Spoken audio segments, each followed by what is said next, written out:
Correct ఫైబర్ని balance చేస్తే ఖచ్చితంగా వెయిట్ లాస్ అనేది ఉంటుంది. ఫైబర్ని ఎందుకు తీసుకోవాలి? మన గట్ హెల్త్ బాగుండాలి అనుకుంటే కనుక, తర్వాత మన డైజెషన్ సిస్టమ్ కరెక్ట్గా వర్క్ చేయాలి అంటే దానికి ఫుడే ఫైబర్ పర్ఫెక్ట్గా బ్యాలెన్స్ చేస్తే మన వెయిట్ లాస్ కూడా హెల్ప్ అవుతుంది. లేడీస్ అయితే కనుక ఖచ్చితంగా 25 grams per day, జెంట్స్ అయితే 30 grams per day ఫైబర్ని బ్యాలెన్స్ చేయాల్సి ఉంటుంది.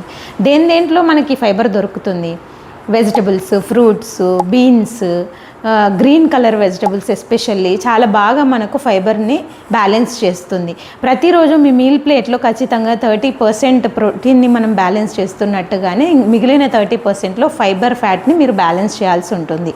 వాటి ఏ రకంగా అయినా మీరు తీసుకోవచ్చు. కర్రీ ఫామ్లో తీసుకోవచ్చు, రా వెజిటబుల్స్ని లైట్గా ఫ్రై చేసి తీసుకోవచ్చు, లేదనుకుంటే పప్పులో వేసుకోవచ్చు. ఏదో ఒక రకంగా మీరు ఫైబర్ని ప్రతిరోజు బ్యాలెన్స్ చేస్తూ ఉన్నప్పుడే మనకు వెయిట్ లాస్కి హెల్ప్ అవుతుంది. ఫైబర్ ఇంకో పని గ్రేట్ థింగ్ చేస్తుంది ఏంటి తెలుసా? మన పొట్ట ఫిల్లింగ్ అనిపిస్తుంది. సో దట్ అన్వాంటెడ్ క్రేవింగ్స్ అనేవి అసలు రావు. మనకి ఈవినింగ్ అవుతూనే స్నాక్స్ తినాలి, లేకపోతే ఏదో ఒకటి కావాలి అనిపిస్తున్న అన్వాంటెడ్ క్రేవింగ్స్ని ఆపుతుంది ఫైబర్తో మనము మోర్ సాలడ్స్ చేసుకుంటూ హ్యాపీగా వెయిట్ లాస్ అవ్వచ్చు అనమాట. ప్రతిరోజు మీ 25 grams, లేడీస్ అయితే 30 grams, జెంట్స్ అయితే బ్యాలెన్స్ చేస్తున్నారా? తర్వాత ఏ ఫుడ్ ఐటెంలో, ఇప్పుడు ఫర్ ఎగ్జాంపుల్ కీరాలో ఫైబర్ దొరుకుతుంది అనుకుంటాం. సో కీర ఎన్ని తీసుకుంటే మీకు ఆ గ్రామ్స్ ఫైబర్ అనేది బ్యాలెన్స్ అవుతుందో గమనించుకోండి. ఇఫ్ ఇన్ కేస్ మనం ఒక హాఫ్ కీరా తిని నాకు మోర్ ఫైబర్ వచ్చేసిందనే భ్రమలో ఉంటే కనుక మనకు వెయిట్ లాస్కి అది హెల్ప్ అవ్వదు.